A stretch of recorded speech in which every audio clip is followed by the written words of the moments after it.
Leap Forward is brought to you by Bridge Academy, an accredited CPD partner of the Institute of the Motor Industry. Bridge Academy is a learning platform helping people upskill for the industries that power the world, from EV and fleet management to sustainability and technology. Bridge Academy makes accredited learning accessible, engaging, and ready for real-world application. Because the future belongs to those who never stop learning. Visit bridgelt.com to explore more.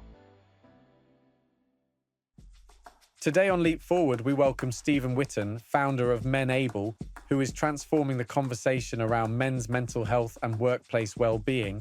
Stephen discusses the vital importance of creating psychologically safe and inclusive workplaces, sharing the personal journey that inspired his advocacy. He offers deep insights into dismantling traditional male stereotypes.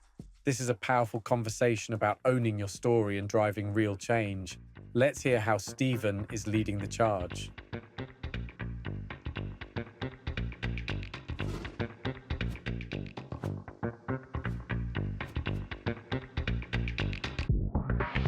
So hello and welcome to the Leap Forward podcast. This is the show where we explore the future of leadership, work, well-being with the people driving real change.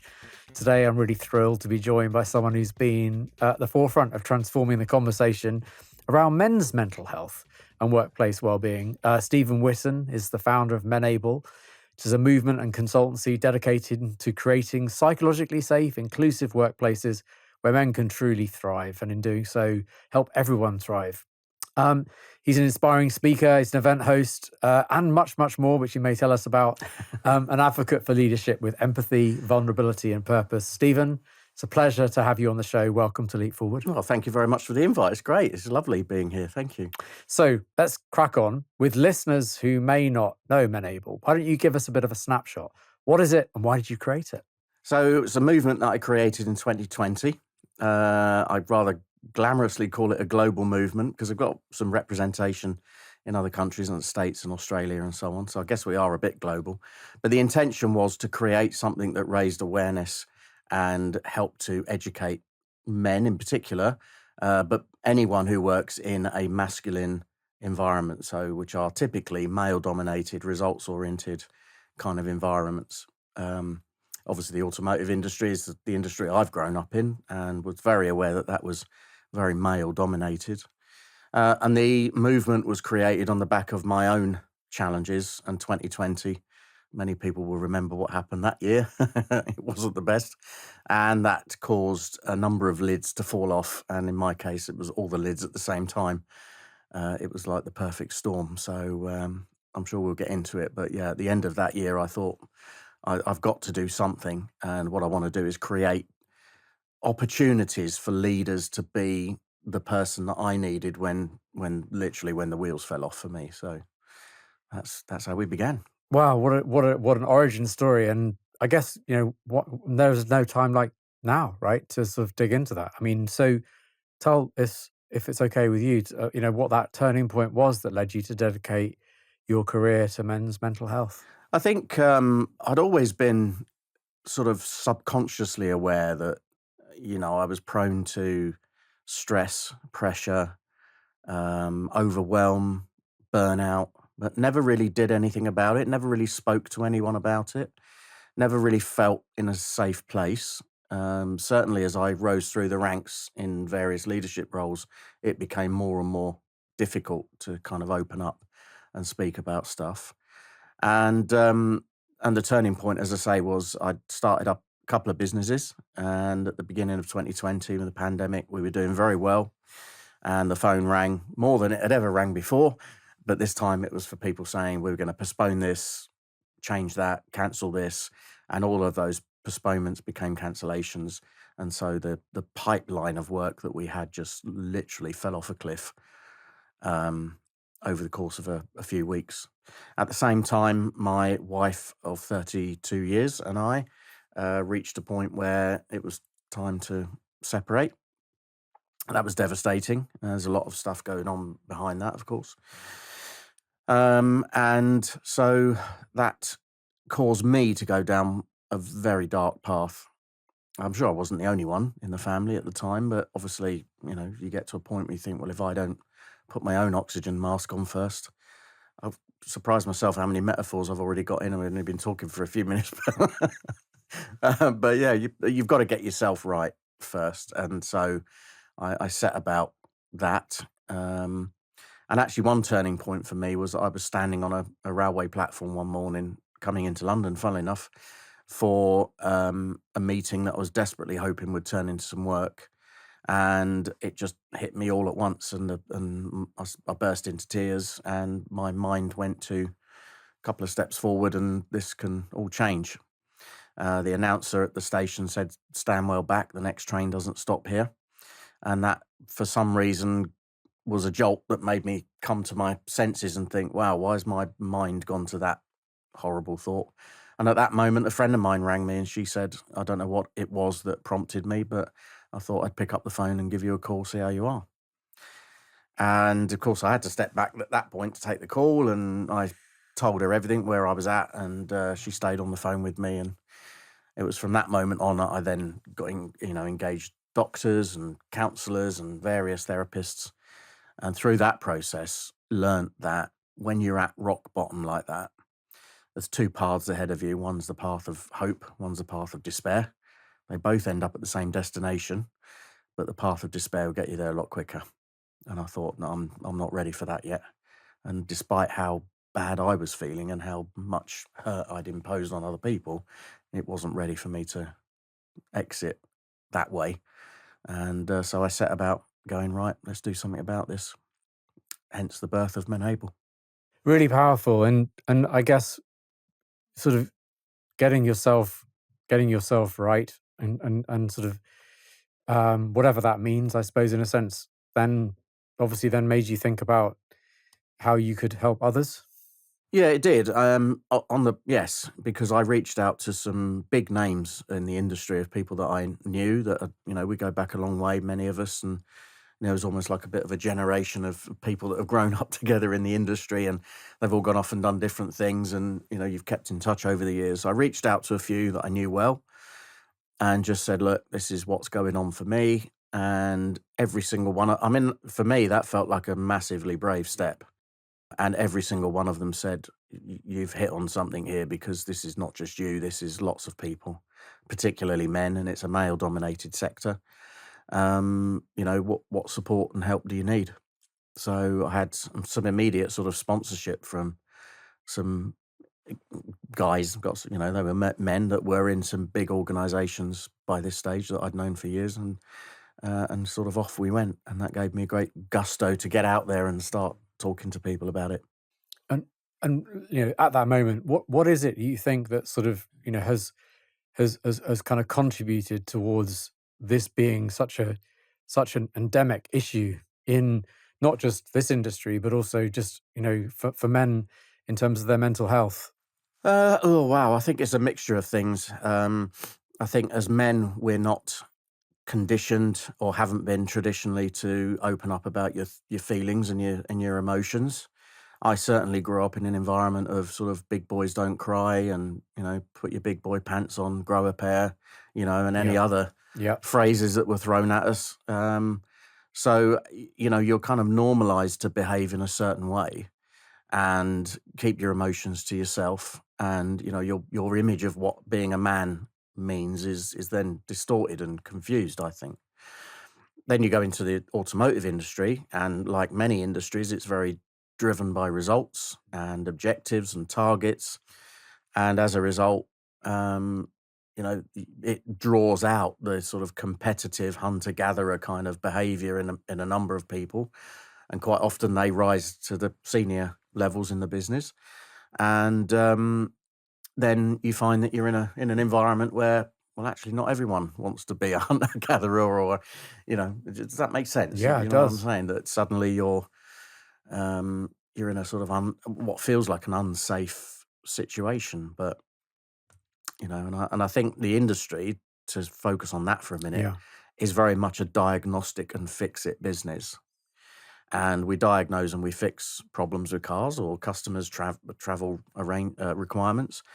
And because of that mentality, we've traditionally applied that kind of thinking to our people and the people in our business. And so when mental health issues rear their head. We don't have a strategy for that because we don't know how to diagnose that. We don't know how to fix it. We think we're not qualified. We don't want to talk about it. And suddenly that's the easiest thing to sort of put in the too difficult tray or brush it under the carpet. And I think we still have a legacy of that going on in the industry, if I'm honest. When you made those first approaches to those individuals in the sector, asking for support, what how were you feeling, and what was how did you feel about the responses you were getting? I was feeling probably at the first step of coming out of my lowest point. I mean, there's another aspect to this about me, which I'll come on to in a bit, but I was starting to feel like, right, okay, I need to do something here. The business was on the floor, and there was no money coming in, so I had to seriously think about doing something.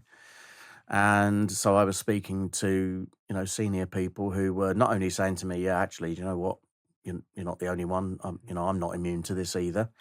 CEOs that were telling me that they've got imposter syndrome, that they wake up every day and look over their shoulder and think, someone's going to find me out. Is it going to be today? And that was like enough for me to sort of go, wow, okay, so we've got something here, and if these guys at that level are feeling it, then I'm sure everyone else in the chain is too. So it was, I felt from that moment on that we've got to do something. Yeah, we've got to do something. yeah. That whole kind of path to leadership, sort of when you sort of are able to kind of reflect, it's it's never linear, is it? How and what experiences have shaped kind of how you lead and advocate today. I think the reflection on the hope and despair thing for me, and I mean, I've become an armchair psychologist. Don't look for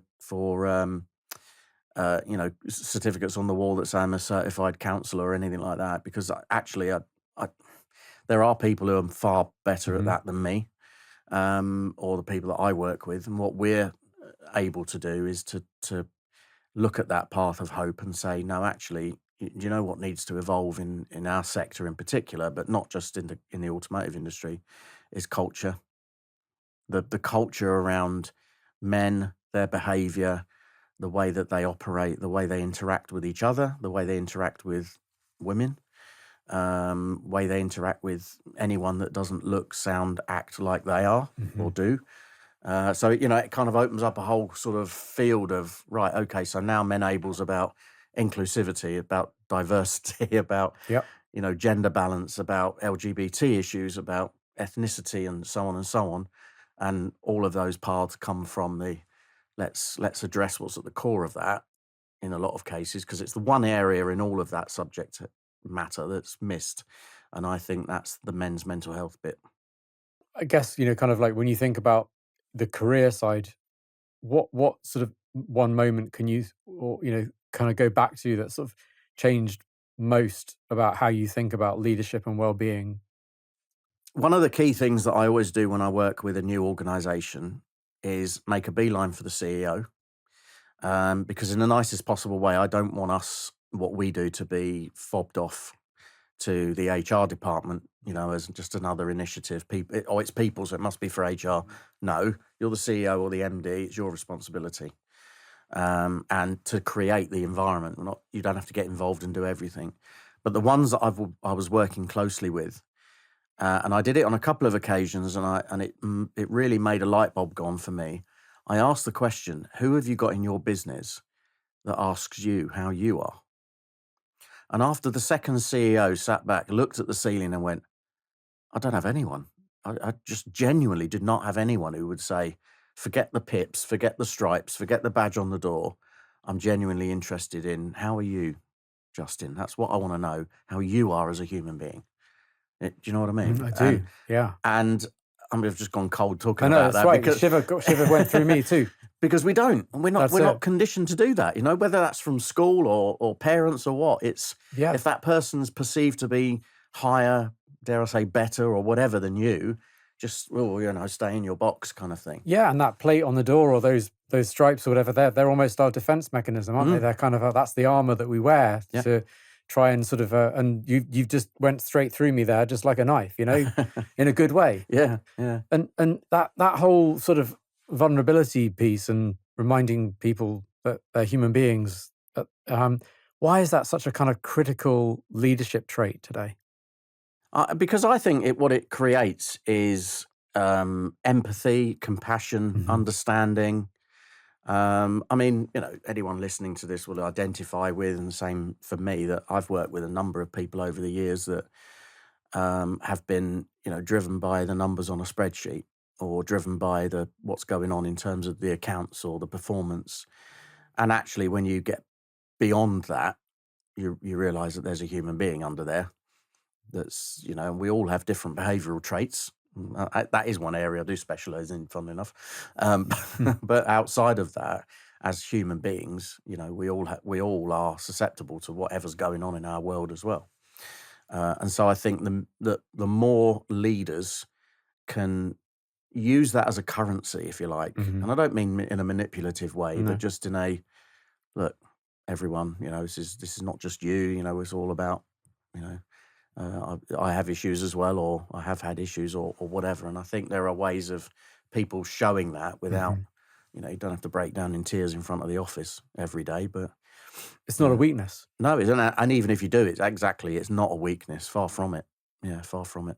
I think that's really interesting, isn't it? Because I don't know how many years you have to go back, but that's the conception that would exist in the workplace. Mm, Kind of you're vulnerable, therefore weak. hmm. You're empathetic, therefore weak. You've got to, as you said, sort of, you've got to be all about the numbers. Whereas it feels like, in a good way with, organizations like yours and this is transforming kind of workplace culture. Well, I hope so. And I think there's another element to this as well, is that if you kind of imagine that on a continuum, what I've experienced, and particularly over the last few years as we've sort of journeyed more towards diversity and inclusion and all of those initiatives, rightly so, that I'm starting to see or pick up on the vibe that there are a lot of men who are starting to think, well, you want me to be vulnerable, but when I do that, I'm perceived as too weak. And you want me to be strong, but when I do that, I'm perceived as being too aggressive. So can you help me out here and tell me where do you want me to fit? And I think this is increasingly becoming some of the work that we're doing is, particularly in like keynotes, is, standing on stage and saying, look, give yourself permission to be a human being, regardless of where you are or what you're doing, because, your team would rather have a conversation with you, about honest stuff than be hearing stuff about you post tense, if that makes sense.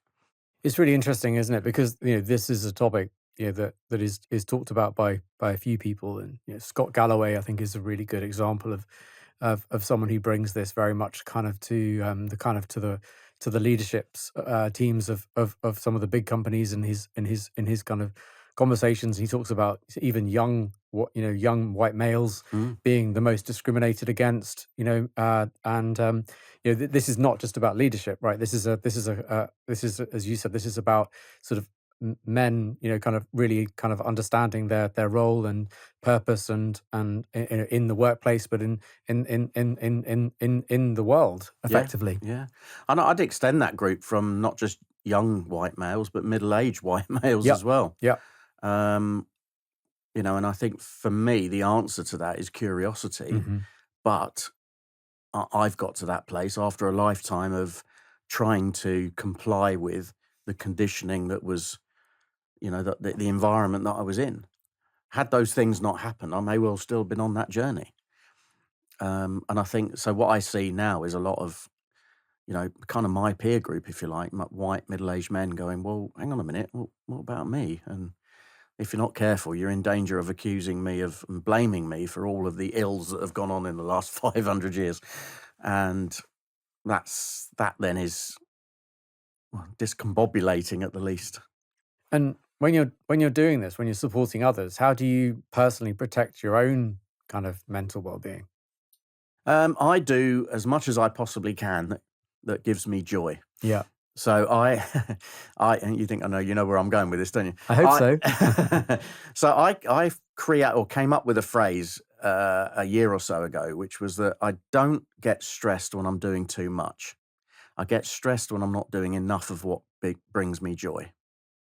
So at a basic level, things that bring me joy are preferring to do a face-to-face meeting like this rather than doing it over Zoom, because that then keeps me fixed into the office, which is in my home, which is then means I've got to think of other ways of getting out and getting some air and stuff like that.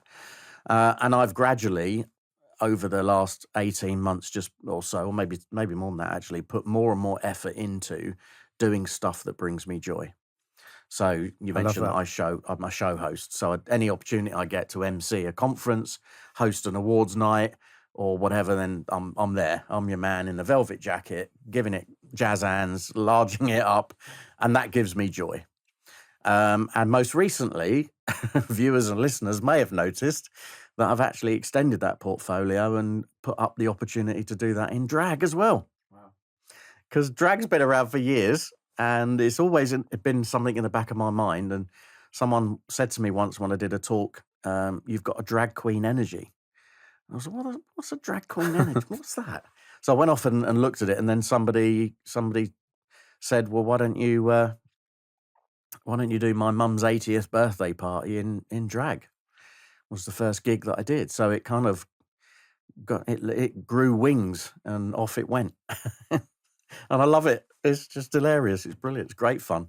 It gives me joy. So that's a nice balance from some of the more serious stuff that you can end up having conversations about, to doing something that's totally the other end. I love that. The simplicity of that. Just by you saying it made me smile and feel good inside. So I've learned something already in this conversation. Well, it does. It brings other people joy. And I did Yeah. a gig recently, and at the end of the gig, it was in a bistro. So we're not talking big, huge events just yet. I've done a couple of those, but not that many. And the wig came off, but the makeup's too intense for you to take that off in the toilet, right? So left all of that on and just got dressed back as me again, put my glasses back on and stuff. And I was standing at the bar, and this guy just tapped me on the shoulder, and he went, "You clearly are making people happy. Hats off to you. Can I buy you a drink?" And I was like, "Wow, that's all I need, right?" That's where, for me, that because people say, "Hang on a minute, what you're men able, then you're an MC, and then you're a drag queen. How does that all come together?" Well, I'm clear as day that is one big rounded circle. Tell me if you don't don't agree, but I know exactly what you mean. The thread. It's a golden thread. Yeah. That's a much better way of putting it. Yeah, there we right. go. Give you something back now. I've taken the joy one. You take the. So, when we think about sort of men's health in the workplace, what are you finding are the kind of the biggest misconceptions? I think the first one is this misconception that men don't talk, and they do. Mm-hmm. They do. And I've said a couple of times, and this probably sounds quite harsh, but I would also say, and I'm kind of talking to myself here a little bit, for the sake of the women around you, men, please do something about your mental health. Own it. Let it belong to you. Just do something with it. And when you create the environment, which is back to the point about leadership and being vulnerable, when you create the environment, people do talk. And if the first starting point of that is that I've got to stand on stage and bare my soul and talk about the stuff I've already mentioned, then that's what I'll do. Because when I do that, people then do open up. So I think that is the biggest thing. And most recently, I did a post about it that got a lot of traction, actually, because it was quite dramatic. And I said, I think we saved life that day. There was a young lad. We sat in a little group. There's about 7 or 8 of us, me plus a load of managers from that business. They invited this lad in because he was at a point they knew something was going on. Yeah. And I literally asked the simplest of question: what had your attention before you walked in here? And he burst into tears So we sat there quietly. No one got up and hugged him. No one tried to cure him or fix him Hmm. because we'd set that out at the beginning. And we let him then just spiel off everything that was going on for him. And everyone sat back and went, oh my God, we didn't realize that. We knew something was up, but we didn't realize it was that bad. And then, as you know, after a while, he suddenly then relaxed into it and felt that he was supported. Yeah. Now, it's not the workplace's place to fix that No. and resolve that, but it is he's there 75% of his time. Let's create an environment where he can feel okay. So if it's not the workplace's sort of job to fix that, which I totally get, what is it that organizations can do, I suppose, in a sense, to support kind of building a better environment for men in the workplace?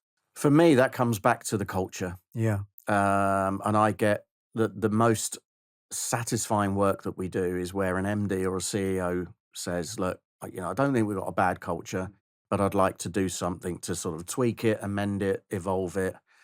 And what justifies that in a way is that there was one organization I went into and we asked a question, what's your opinion of your culture? And quite often they'll say, oh yeah, it's pretty good. Yeah, it's good. So HR question then, what's your attrition staff turnover rate right now? And the answer I got back was 45%. And then they said, oh yeah, but that's pretty standard Yeah. in the car industry. And I Yeah. went, well, right, okay, so let's wind that back a bit. It may well be standard. Question is, are you okay with that? Because you just told me your culture's great, but 45% of the people you employed in the last year are not here anymore because they don't want to work here for whatever reason. And if their heads are being turned for 50p an hour up the road, then there's something more fundamental going on. Because people don't move, number one, for money, right? Exactly. So for me, it's incumbent on leaders to recognize that and then say, right, what do we need to do to create a good environment?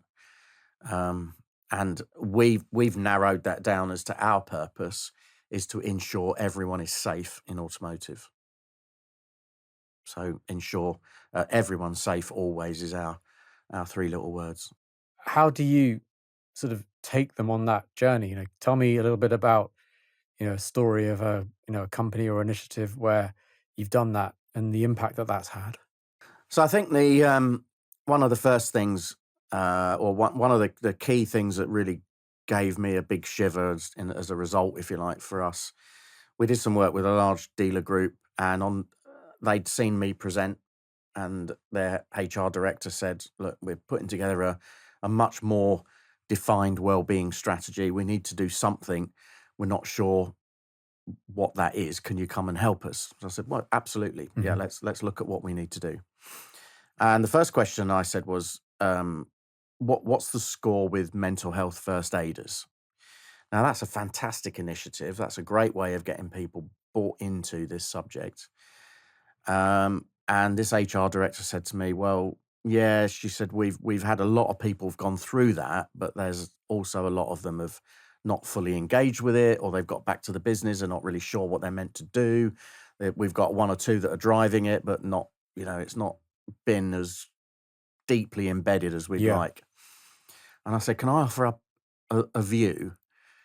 And she said, well, of course, that's what I'm asking for. I said, well, is there any possibility, massive generalization, that 19-year-old Jessica has stepped forward to be a mental health first aider because she's got experience of mental health issues in her family, but the people in your business that need the help is 55-year-old Barry from the parts department who's never spoken about it in his life?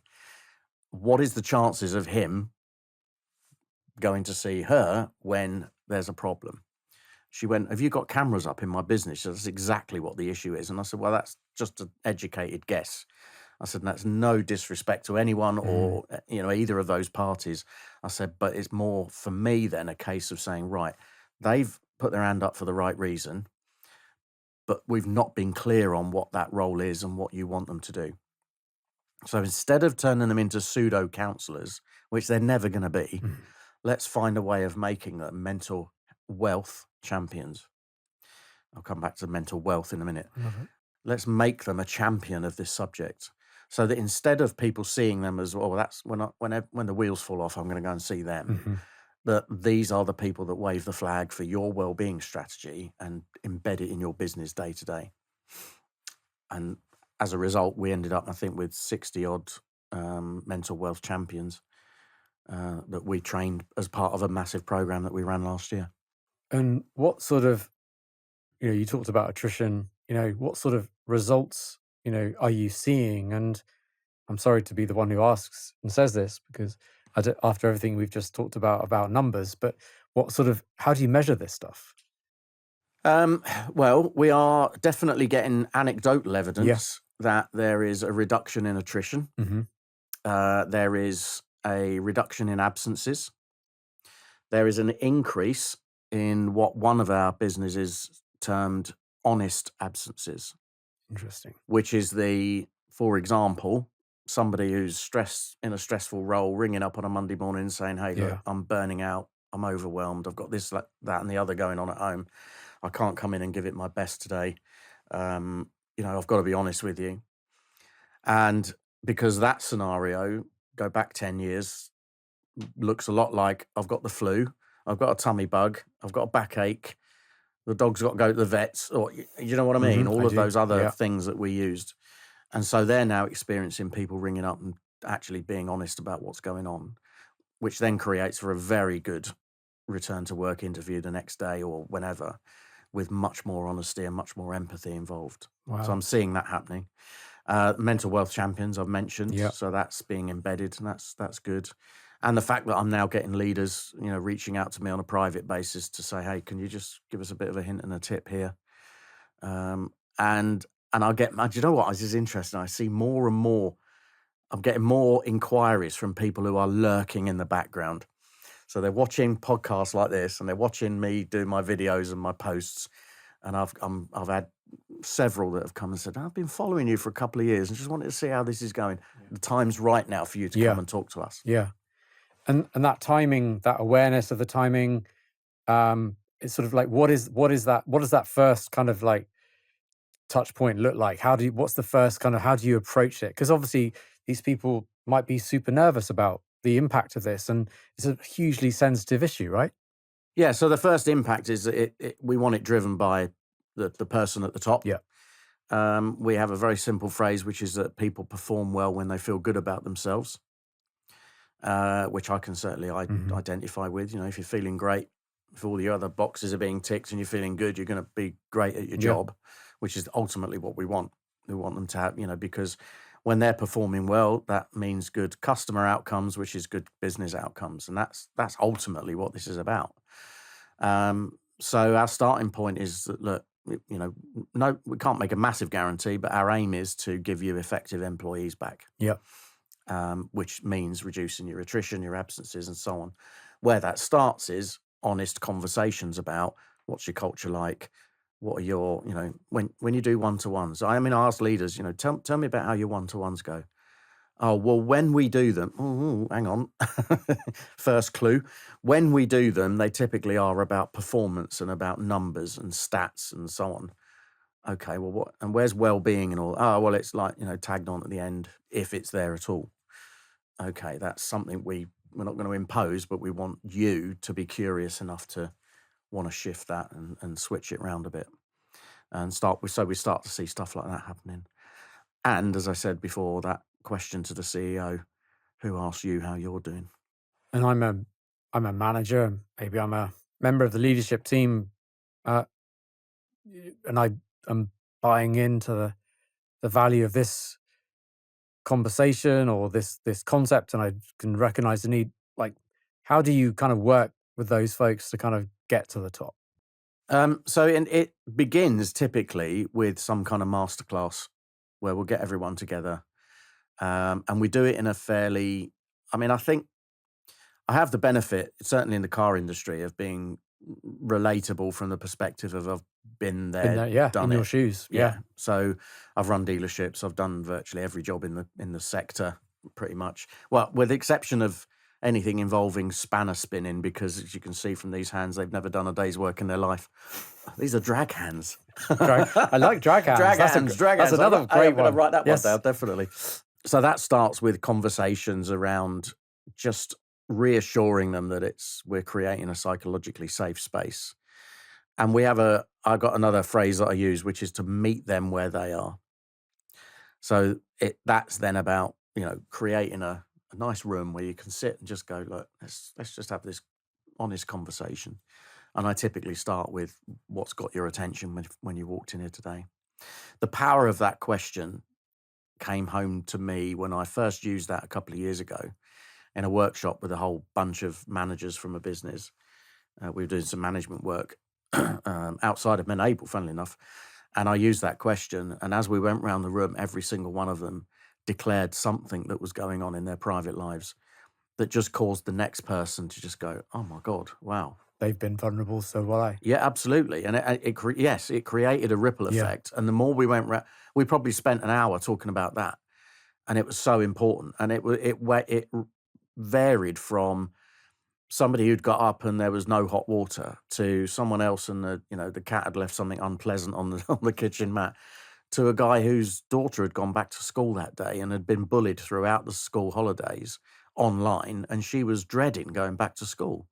Now, as a parent, anyone who's a parent, or even anyone who can empathize with being a parent, knows that ain't going to be something you're going to park and leave at the door.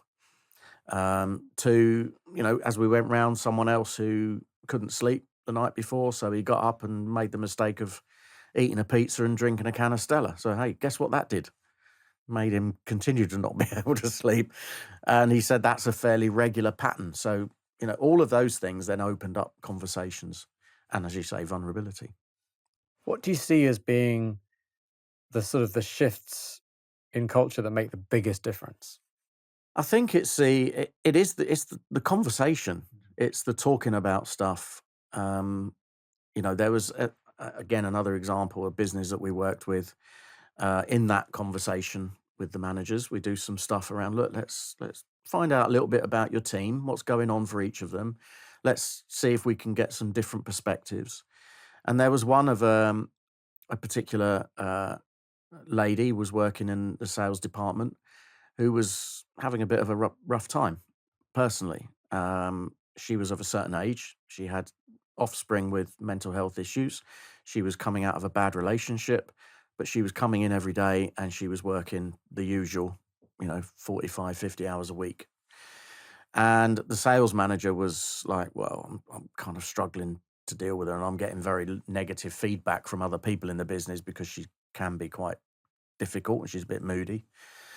And I said, whoa, hang on, let's kind of stop there. Let's unpack that a little bit, because, as we go around the room, you'd have all formed a personal opinion about this individual, but let's look at what's going on for her. And I asked the manager, I said, out of interest, can I just ask how old you are? And he said, well, I'm 28. And how old is she? He said, 51. My mum, my ex-wife, and then my mother-in-law, I witnessed all three of them going through the menopause. Mm-hmm. It was only with my ex-wife that I had honest conversations about what that creates, the change in a woman's body and so on. So I've got an empathy. I've got no way of understanding what that feels like other than just empathizing and so on. And I said to him, when I was 28 and a manager, there's no way in the world would I have even had that conversation with my mum, let alone somebody who reports to me. All of a sudden, I could see him sitting back. He was quite an empathic individual anyway. He was sitting back and going, that's a really good point. So I said, well, if it will help, I'll have a chat with, you privately. And we encouraged him and helped him to go off and have a one-to-one with this lady. They ended up creating a scenario where she could work 4 days a week. It transformed her because she suddenly wasn't pressured that way as well. Yeah. Next time I went in, and I should have said the previous time I went in, you could cut the atmosphere in there with a knife because she was quite a dominant character.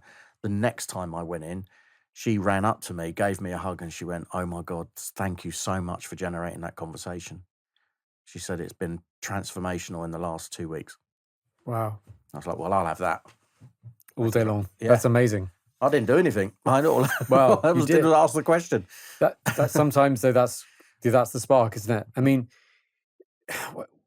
it's really clear that you've got, whatever the phrase is, the wind in your sails. You can feel the energy and the passion kind of exuding from you as we talk. Drag queen energy. Well, crack hands. But when we think about the future and sort of let's just play out kind of the next 3 to 5 years, where do you see this going in terms of workplace well-being and leadership culture?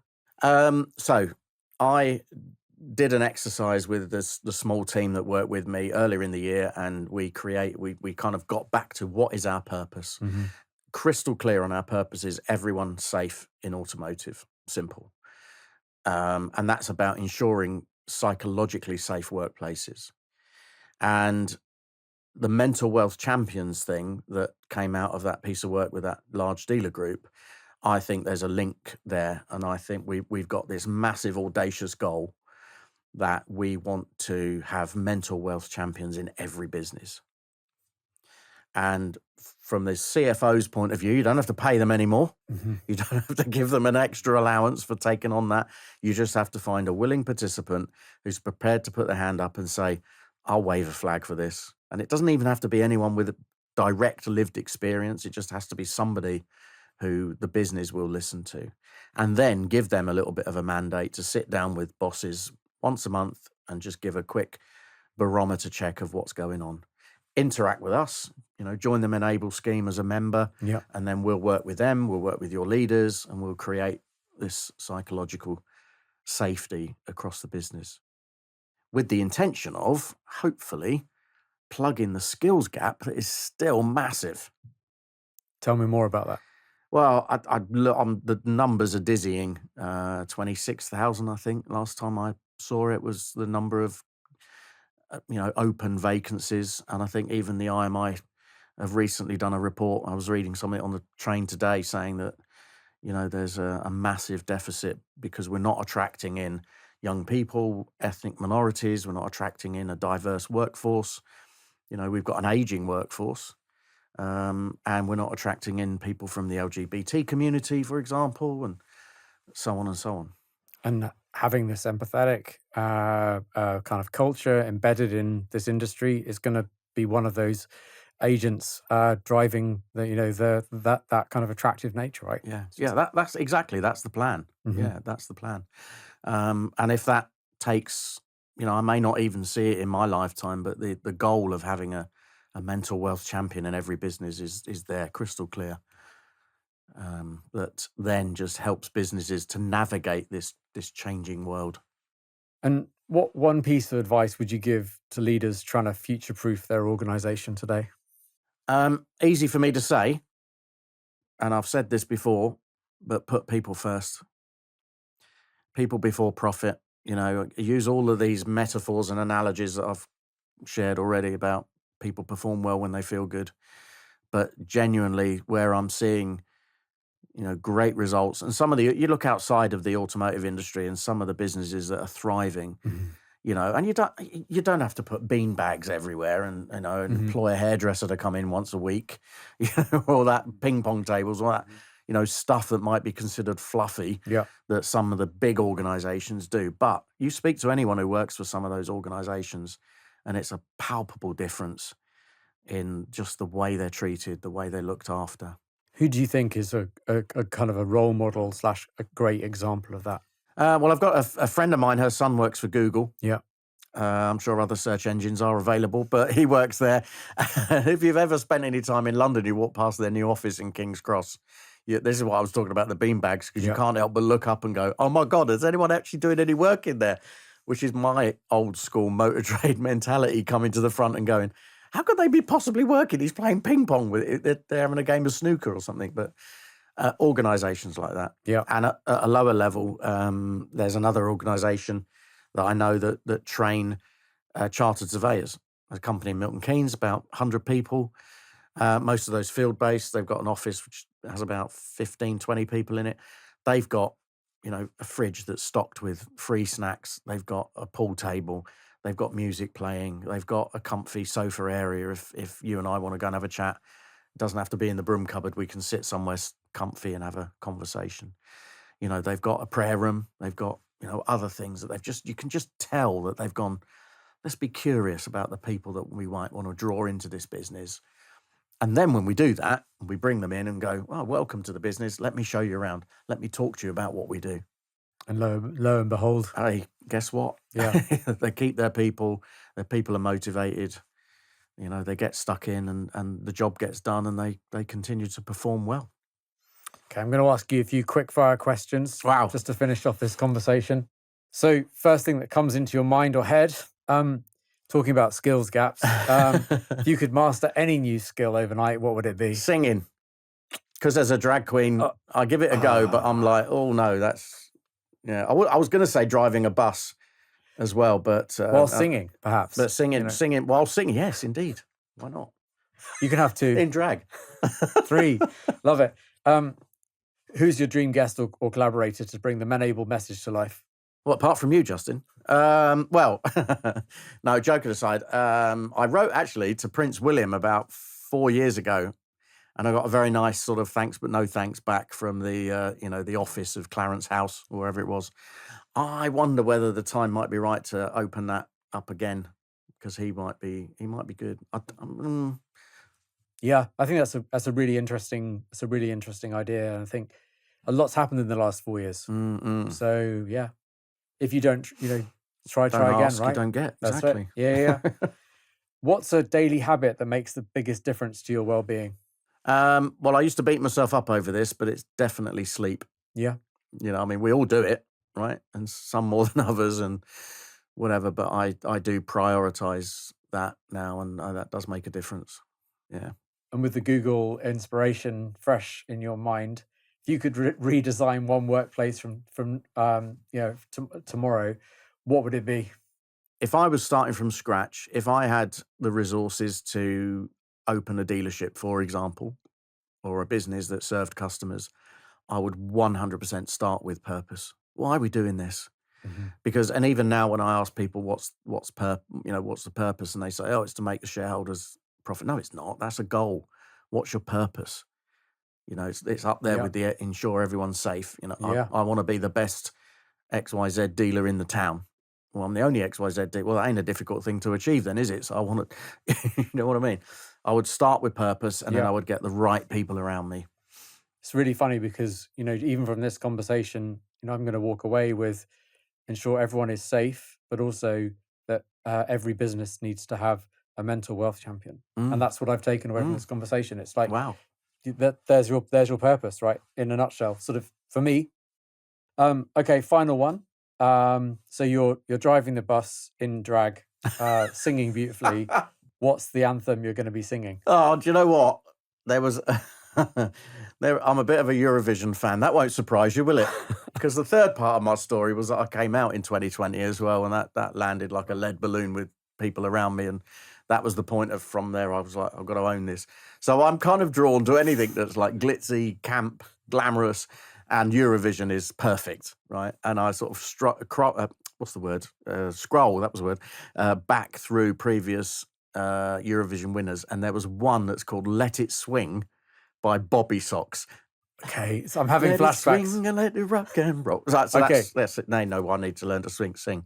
But yeah, so it's that, because if I put that on, you can't help but smile by the end of it, because it's cheesy, it's rubbish, the lyrics are naff, the singing ain't that great, and it's just and it brings you great joy. And you just go, that's just brilliant, isn't it? If you stand on stage singing that and just not care, it's wonderful. Well, this conversation's been wonderful, Stephen. Oh, thank you You're so much. Star. Thank you. Thank you very much for the invite.